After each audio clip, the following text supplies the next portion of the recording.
The glass of whiskey sat untouched on the polished bar, amber liquid catching the low light of Chicago's most exclusive underground lounge. Lee Jae-sung didn't notice the waitress approach until her hand, trembling slightly, placed a folded napkin beside his drink. "Sir," she whispered, a voice barely audible over the jazz piano in the corner. He looked up. Dark eyes met hers. Brown, wide, afraid. She was black, beautiful in a way that made his breath catch, with rich mahogany skin and natural coils pulled back in a neat bun. Her server's uniform couldn't hide the exhaustion in her posture or the fear radiating from her. "Don't drink this and leave now." The napkin held those exact words, scrawled in desperate handwriting. Before she could pull away, his hand shot out, fingers wrapping around her wrist. Not rough, but firm, possessive. "Who are you?" His accented English was soft, dangerous. Her pulse hammered against his palm. "Someone who doesn't want to see you die tonight." Simone Carter had worked at the Velvet Room for exactly 3 months, 2 weeks, and 4 days. Long enough to recognize the regular patrons, long enough to know which tables tipped well and which men had wandering hands. Long enough to understand that the elegant lounge with its crystal chandeliers and leather booths was a front for something far darker. But she needed the money, desperately. Her studio apartment in Southside Chicago had a leaking ceiling and a landlord who didn't care that she worked double shifts. Her nursing school loans sat unpaid in a drawer because waitressing paid more than studying ever would. The dream of becoming a nurse felt further away each day, buried under bills and exhaustion. Still, she showed up, smiled at customers, poured expensive liquor she'd never be able to afford. Tonight felt different. Simone noticed him the moment he walked in. Impossible not to. Lee Jae-sung moved through the room like he owned it, and maybe he did. 6'3", broad shoulders filling out a crisp white shirt unbuttoned just enough to reveal smooth skin and the dark edge of a tattoo crawling up his neck. His black hair was styled back, sharp jawline set in an expression of controlled power. Korean, definitely Korean, and definitely dangerous. The other servers scattered when he passed. The bartender, Marcus, straightened immediately and poured top-shelf whiskey without being asked. Even Vincent, the manager who usually prowled the floor like a predator, disappeared into the back office. Simone kept her distance, refilling water glasses at nearby tables while tracking his movements. He took the corner booth, the one reserved for VIPs, and sat with his back to the wall, dark eyes scanning the room with the precision of someone who'd survived by noticing everything. 2 men joined him. Caucasian, expensive suits, the kind of polished criminals who hide behind legitimate businesses. They spoke in low tones, leaning across the table. She couldn't hear the conversation, but she watched their body language, the tension, the forced smiles, the way one man's hand kept drifting toward his jacket pocket. Then she saw Vincent emerge from the kitchen, carrying a fresh bottle of whiskey. Her stomach dropped. Vincent never served tables, never carried drinks. The man paid others to do his dirty work. Simone's gaze followed him as he approached the bar, watched him pour a measure of amber liquid into a crystal glass with practiced ease. Too practiced, too deliberate. His hand moved to his pocket, just for a second, and when it emerged, his fingers brushed the rim of the glass. No. Her heart hammered. She'd heard whispers about Vincent, about people who crossed him, about a server who'd quit suddenly last year and was never seen again. Lee Jae-sung was about to drink poison, and she had maybe 30 seconds to decide if she cared. The smart choice was obvious. Look away, stay silent, survive. Men like him, dangerous men with blood on their hands, they weren't her problem. She had her own struggles, her own survival to worry about, but when she looked at him again, something shifted. He sat alone now, the 2 businessmen having excused themselves. His expression had softened slightly, fingers drumming against the table in a rhythm that suggested he was thinking about something far away. For just a moment, he didn't look like a crime lord. He looked like a man carrying the weight of the world. Human. Simone's hands moved before her mind caught up. She grabbed a clean napkin from her apron, borrowed a pen from the bar, and scrawled the warning with shaking fingers. "Don't drink this, and leave now." Vincent was moving toward the booth, the poisoned whiskey balanced on a tray. She had seconds. Her feet carried her across the floor, professional smile fixed in place, heart threatening to burst through her ribs. "Sir," she whispered, placing the napkin beside the untouched glass Vincent had just set down. When Lee Jae-sung looked up, the full force of his attention hit her like a physical blow. His eyes were black in the low light, sharp and assessing. The tattoo on his neck, a Korean tiger rendered in bold blackwork, seemed to move with each breath. She should walk away, right now, before Vincent noticed. But his hand caught her wrist, and suddenly leaving wasn't an option. "Who are you?" His voice was silk over steel, accented English making each word deliberate. "Someone who doesn't want to see you die tonight." His grip tightened fractionally, thumb pressing against her racing pulse. Those dark eyes searched hers, looking for deception, for motive, for anything that would explain why a waitress he'd never met would risk herself for him. "Why?" he asked, the single word heavy with suspicion. "Because—" She glanced toward the bar where Vincent was watching them, his expression unreadable but his posture tense. "Because I've seen enough death in this place." It wasn't entirely true. She'd seen violence, yes, heard things she wished she could forget, but never actual death. Still, the lie felt necessary, felt safer than admitting she'd acted on pure instinct. Lee Jae-sung followed her gaze, his expression hardening as he registered Vincent's attention. His free hand moved to the glass, lifting it as if to drink. Simone's breath caught. Then he tilted it slightly, liquid sloshing, and in one smooth motion tipped the entire contents onto the floor beneath the booth where shadows would hide the spill. "Thank you," he said quietly, his gaze returning to hers. "What's your name?" "Simone." The word slipped out before she could stop it. "Simone." He repeated it slowly, tasting each syllable. "I'm Jae-sung." "I know." Everyone knew. "You didn't work at the Velvet Room without learning the names of the powerful men who frequented it." His lips curved into something that might have been a smile. "Then you know I don't forget debts." Before she could respond, Vincent appeared beside their booth, his smile too wide, too practiced. "Mr. Lee, I hope everything is satisfactory. I see you've finished your drink already." Jae-sung released Simone's wrist slowly, deliberately, his fingers trailing across her skin in a way that sent electricity up her arm. "Perfect," he said, his tone cordial, but his eyes deadly. "Though I think I'll take a bottle to go, unopened. I'm particular about my whiskey." The threat was subtle but unmistakable. Vincent's smile tightened. "Of course. Right away." As the manager retreated, Jae-sung stood, his height and presence suddenly overwhelming in the small space. He pulled out his wallet, extracted several $100 bills and tucked them into Simone's apron pocket. "Your shift ends at 2, he asked. She nodded, unable to form words. "I'll be waiting outside." He buttoned his shirt one button higher, though the tiger tattoo still prowled across his neck. "We're not finished, Simone Carter." He knew her full name. Of course he did. Men like him knew everything. "I can't," she started. "You saved my life." His hand came up, fingers brushing her cheek so briefly she might have imagined it. "That means you're mine to protect now, whether you like it or not." Then he was gone, moving through the lounge with the same lethal grace he'd entered with, leaving Simone standing frozen beside an empty booth with her heart racing and the terrifying certainty that her life had just changed forever. The remaining hours of Simone's shift crawled by with agonizing slowness. Every time the front door opened, her pulse spiked.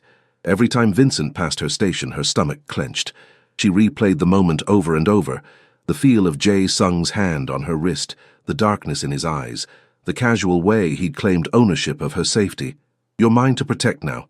She should run, clock out early, slip through the kitchen exit, disappear into Chicago's nighttime streets, and never look back. Instead, she finished her tables, collected her tips, changed out of her uniform in the staff bathroom with trembling hands. At 2:03 a.m., she pushed through the front door into the October cold. A black Mercedes sat at the curb, engine purring. The back door opened before she could take 3 steps. "Get in." Jae-sung's voice carried across the empty street. Simone hesitated, her worn jacket providing little protection against the wind. Every instinct screamed danger. She knew what happened to women who got into cars with dangerous men. She'd heard the stories, seen the statistics, lived in a neighborhood where girls disappeared and no one asked questions, but he'd had opportunities to hurt her already. In the lounge, when his hand wrapped around her wrist, when he'd stood so close she could smell his cologne, something expensive and cedar dark. He could have dragged her into the shadows, could have made her disappear for interfering. Instead, he'd thanked her. She crossed to the car and slid inside. The interior smelled like leather and that same cedar scent. Jae-sung sat beside her, white shirt now properly buttoned, black suit jacket draped across his lap. His driver, Another Korean man, younger, with alert eyes, pulled smoothly into traffic. "Where do you live?" Jae-sung asked. "Why?" Simone kept her voice steady despite the fear coursing through her. "Because I'm taking you home. I can take the bus." "At 2 in the morning? Through South Side?" His jaw tightened. No, she should argue.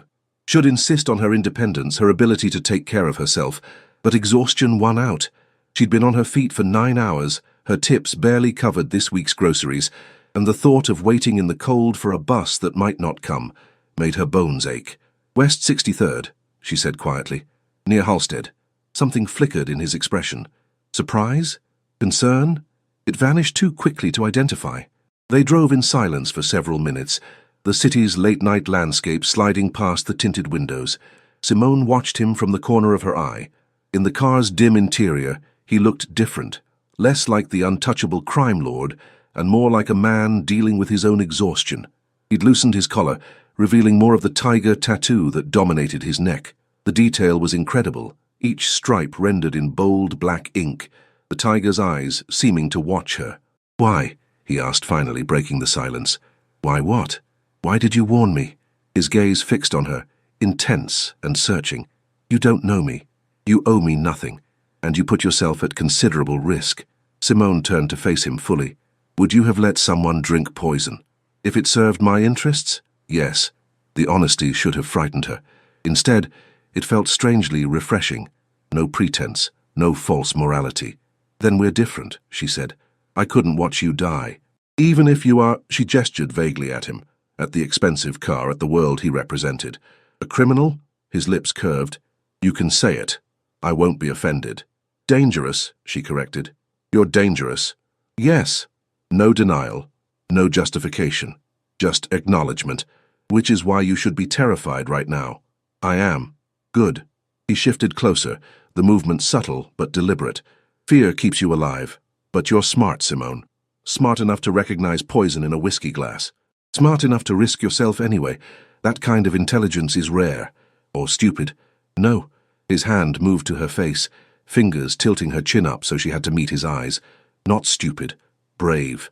And brave women are even rarer than smart ones." Her breath caught. This close, she could see the faint scar above his left eyebrow, the exact shade of brown in his irises, the way his pupils dilated slightly as he looked at her. "Who tried to kill you?"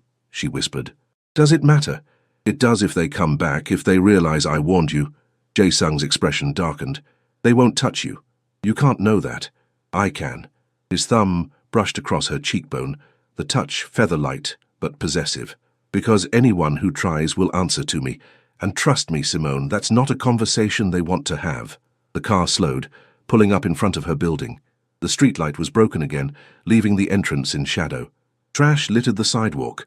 A group of teenagers huddled near the corner, passing something between them.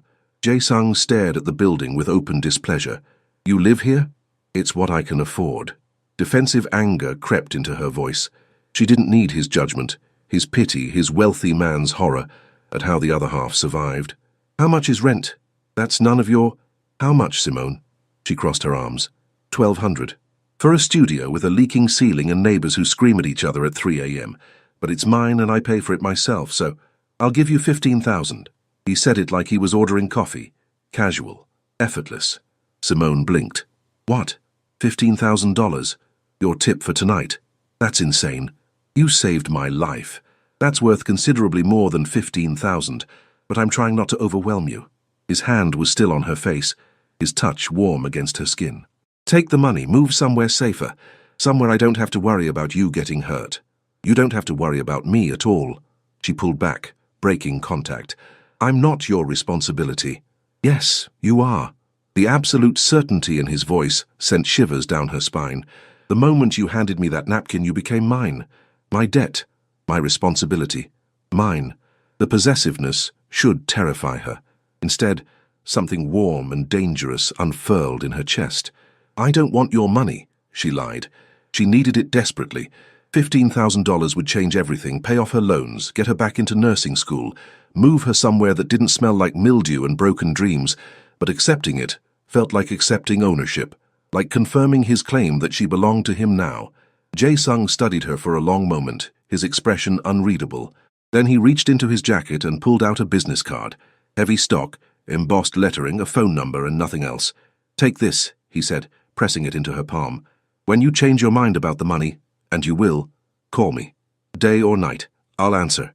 I won't change my mind. We'll see." He leaned closer, his breath warm against her ear.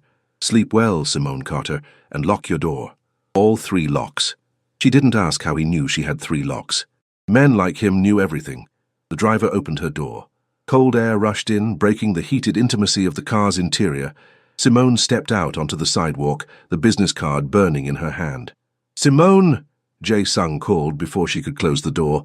She turned back. "Thank you," he said quietly, "for my life." Then the door closed, the Mercedes pulled away, and she was alone on the dark street with a stranger's business card, and the certainty that Lee Jae-sung had just upended her entire world. Simone didn't call. For 5 days, the business card sat on her nightstand, white and pristine against the water-stained wood. She ignored it while getting dressed for work, ignored it while counting her tips each night, ignored it while her landlord slipped an eviction notice under her door because she was 3 weeks late on rent. She could manage, she always had, but on the 6th day, Vincent fired her. "Budget cuts," he said, not meeting her eyes. Nothing personal. It was absolutely personal.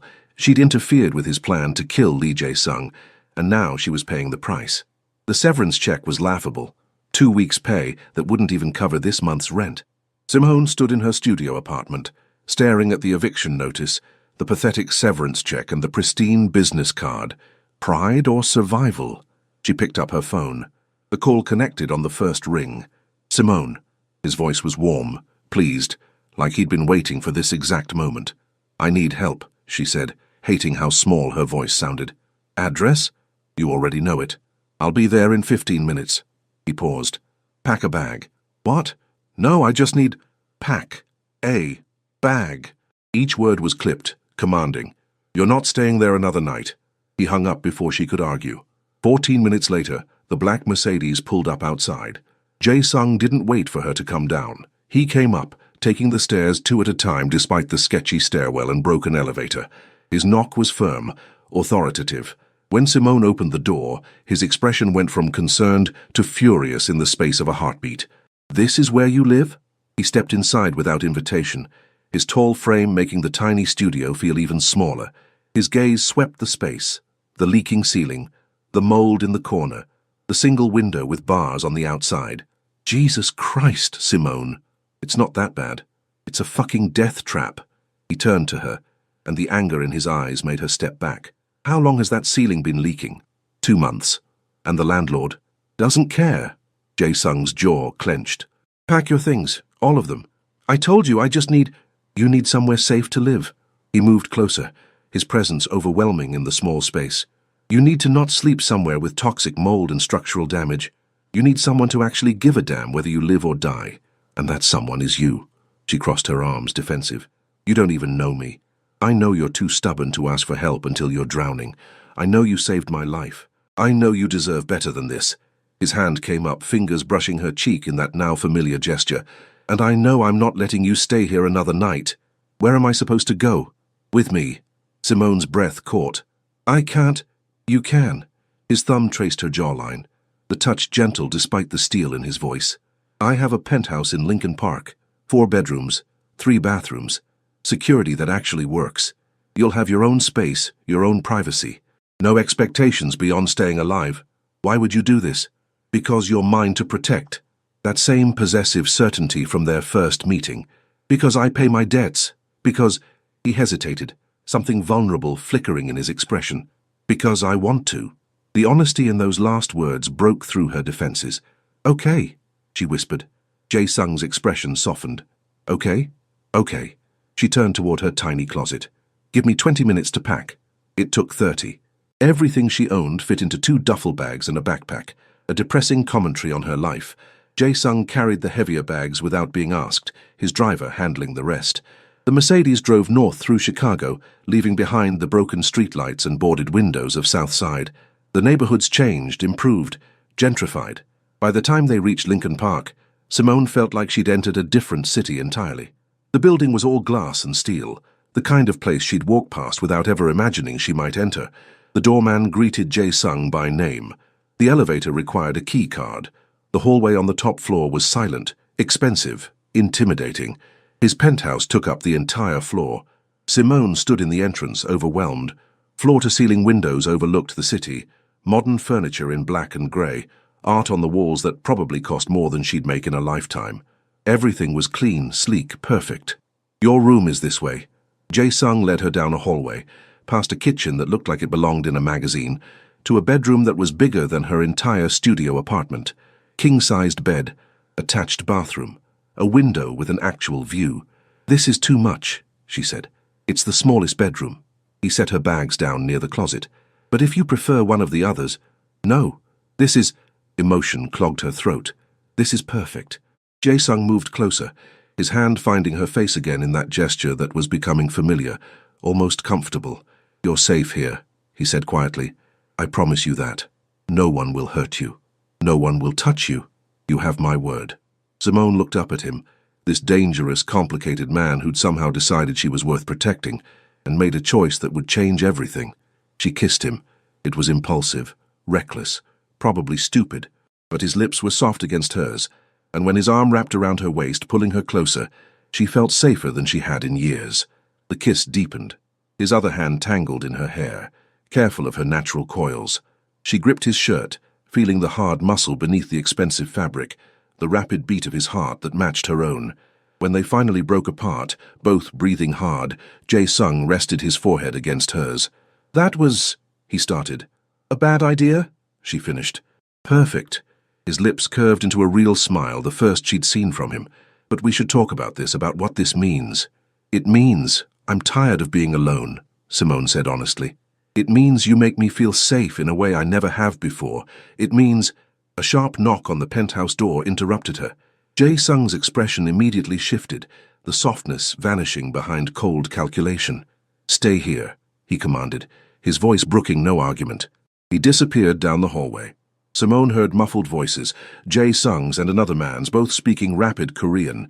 The tone was urgent, angry. Then a gunshot cracked through the penthouse. Simone's body moved on instinct. She grabbed the lamp from the nightstand, the only weapon available, and pressed herself against the wall beside the bedroom door.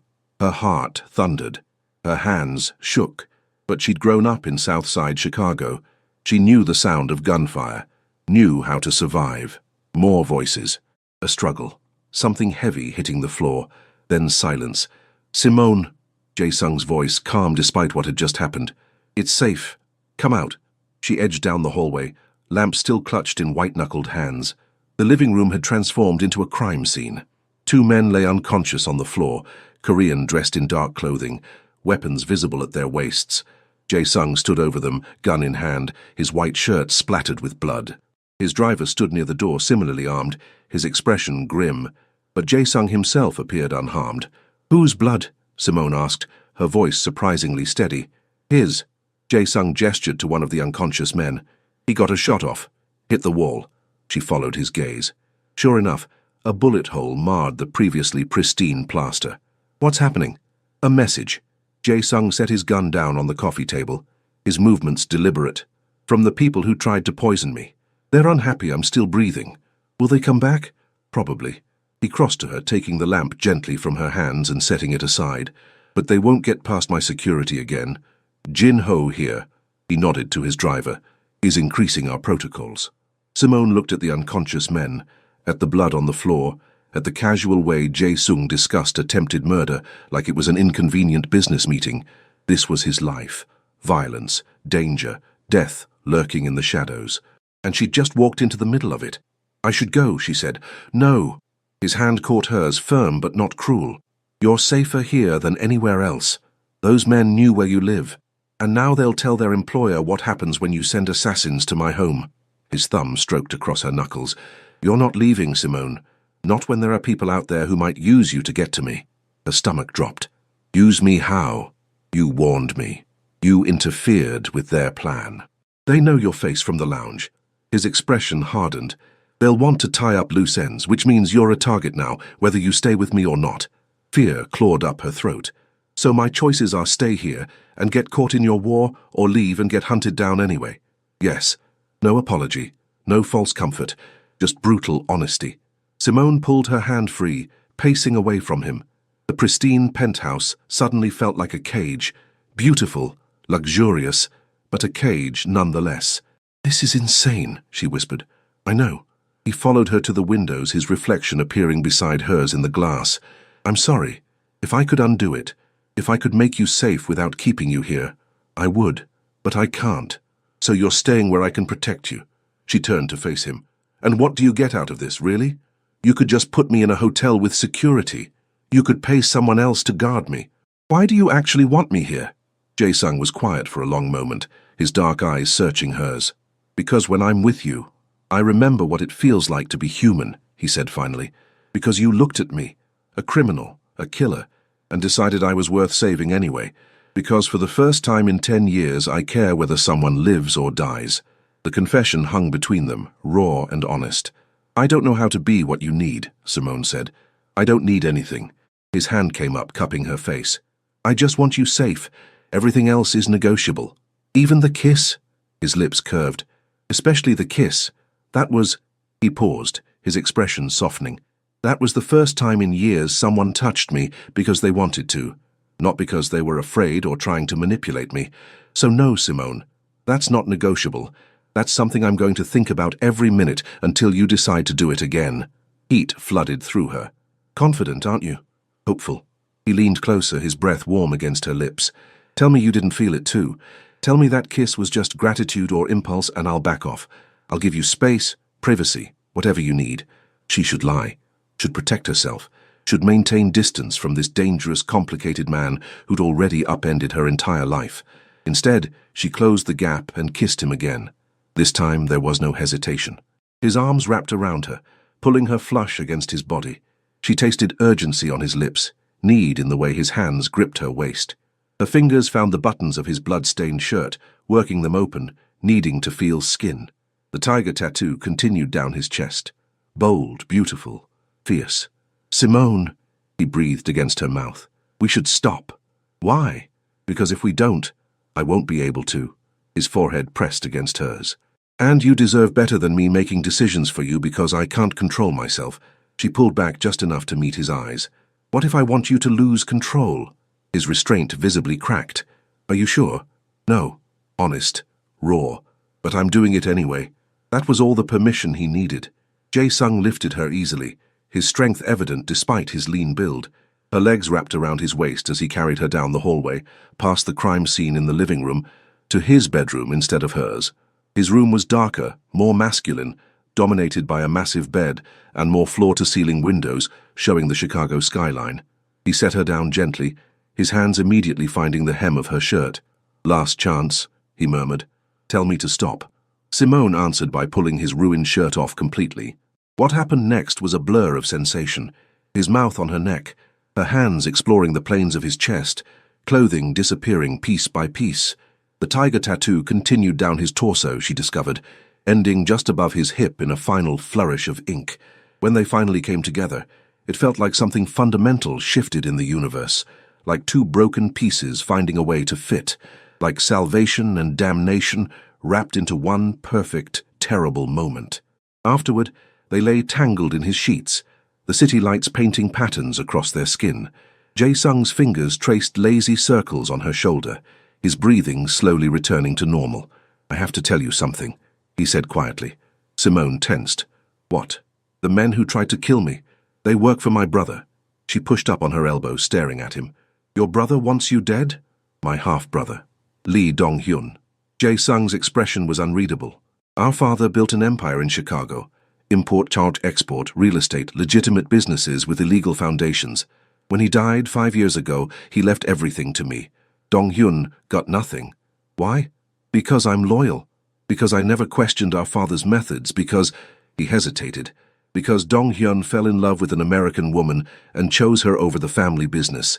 Our father never forgave him." Simone processed this. "So your brother wants revenge. He wants what he believes is his birthright." Jae-sung's hand tightened on her shoulder.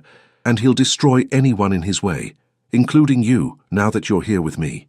You should have told me this before. Would you have come if I had?" "No." "Exactly." He pulled her back down against his chest. I'm selfish, Simone. I wanted you here. Safe. With me. I wanted... He stopped, the confession dying on his lips. Wanted what?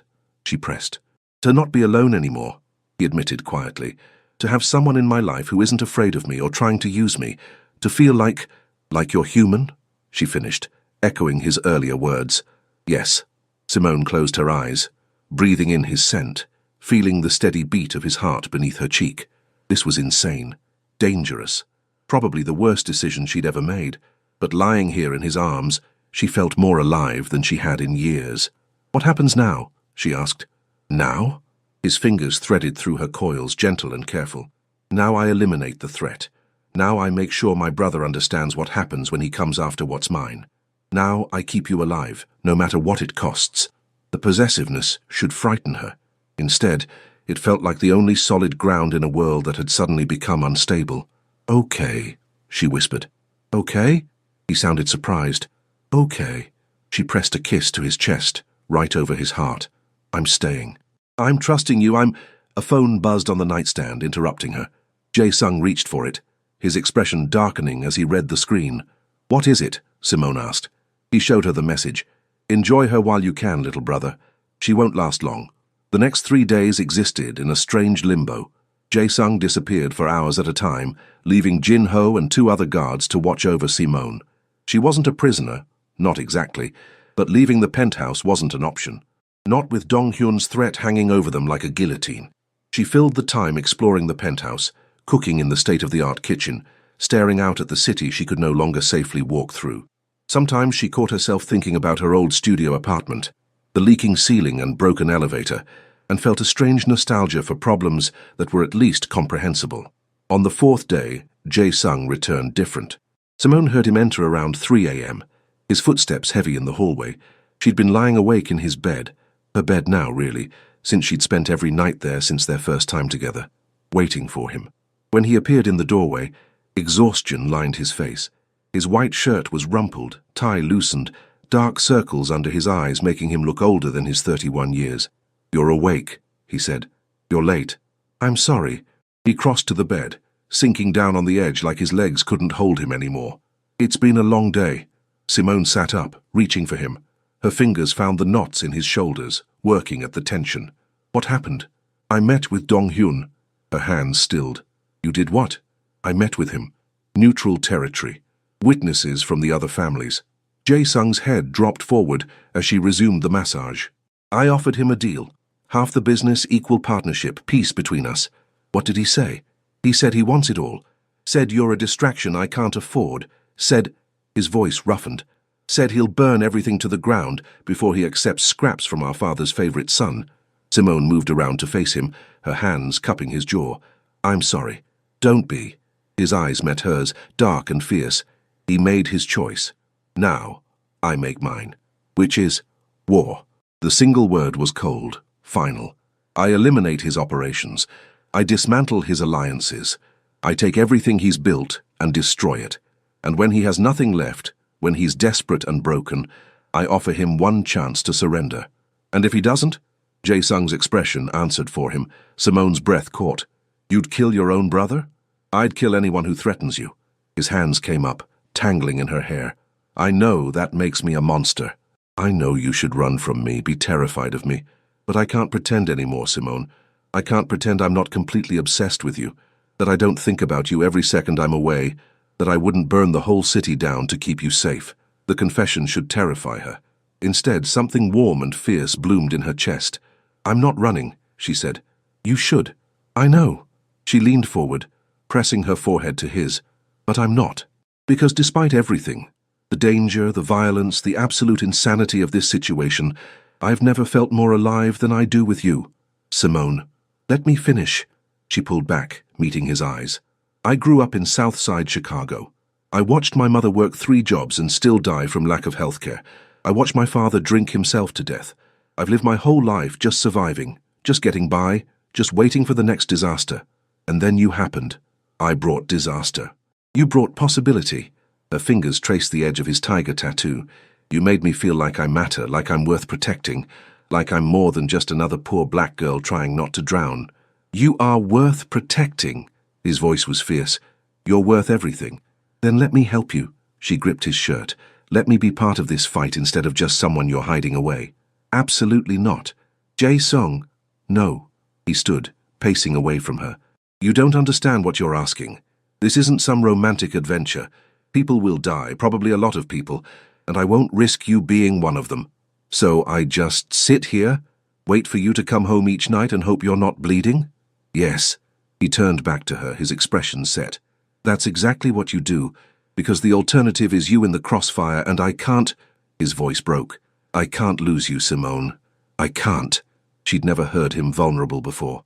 Dangerous, yes, possessive, absolutely. But this raw fear in his voice, this desperate need, it broke through every defense she had left. "Okay," she whispered. "I'll stay safe. I promise." Relief flooded his expression. He crossed back to her, pulling her into his arms so tightly she could barely breathe. "Thank you," he breathed against her hair. "Thank you." They stayed like that for a long time, wrapped in each other, the city lights painting them in gold and shadow. Finally, Jae-sung pulled back just enough to kiss her. Slow, deep, devastating. "I need to tell you something else," he said when they broke apart. Simone tensed. "What now?" "I love you."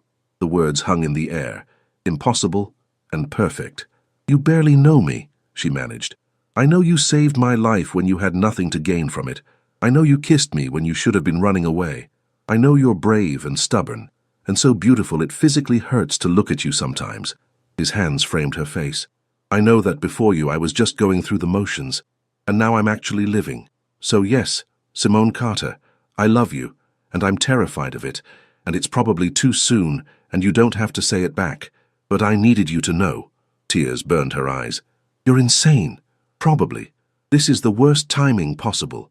Definitely. I'm falling in love with you too," she admitted. "And it's terrifying." His smile could have lit up the entire city. "Good." Then he was kissing her again, and she was pulling him down onto the bed, and for a few precious hours they forgot about wars and brothers and danger lurking in the shadows. 2 days later, everything exploded. Simone was alone in the penthouse. Jin-ho had stepped out to get food when the power cut out. Emergency lights kicked in immediately, bathing everything in eerie red. Her phone buzzed. Unknown number. "Come to the roof alone, or everyone in this building dies. You have 5 minutes." Her hands shook as she called Jae-sung. It went straight to voicemail. She tried Jin-ho. Same thing, 4 minutes. She grabbed a kitchen knife, stupid, probably useless, but better than nothing, and headed for the stairs. The roof access was supposed to be locked, but the door stood open. Wind whipped her hair as she emerged into the night air.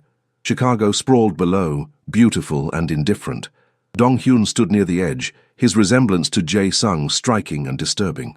Same height, similar build, but where Jae-sung carried controlled danger, Dong-hyun radiated chaos. "Simone Carter," he said, his English perfect. "The woman who ruined everything."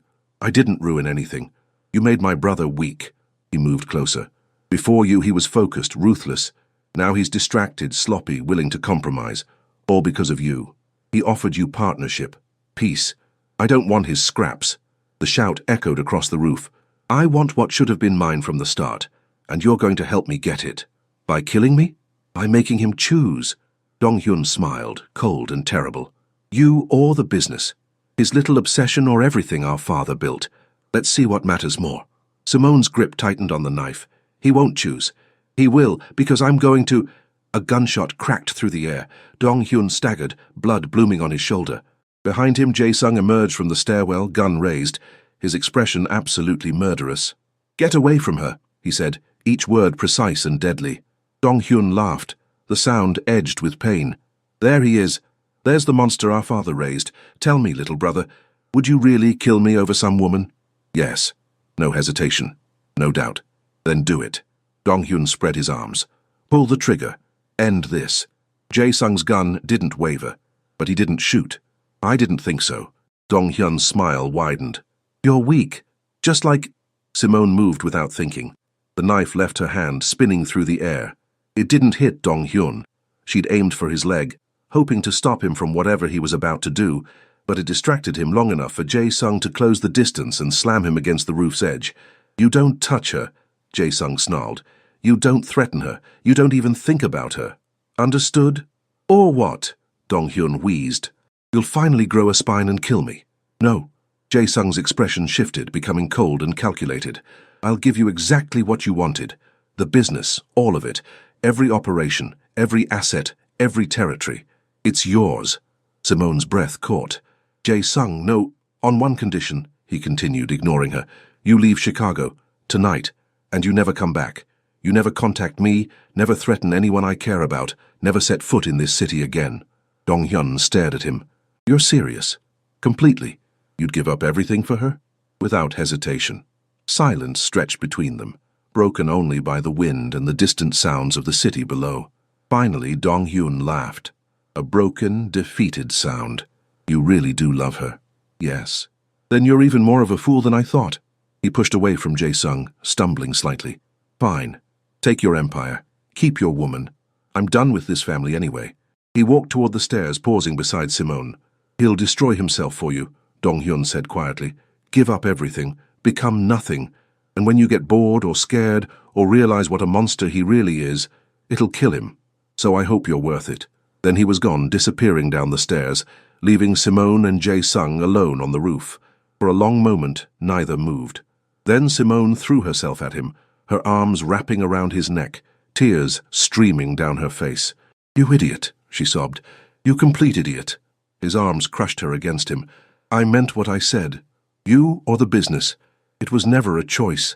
But everything you built can be rebuilt. He pulled back, his hands framing her face. You can't. You're irreplaceable, Simone. And I'd give up 1,000 empires if it meant keeping you safe. She kissed him then, desperate and grateful, and so in love it felt like her heart might burst. When they finally broke apart, Jae-sung rested his forehead against hers. We should probably leave Chicago, he said. Start over somewhere new. Where? Anywhere you want, as long as I'm with you.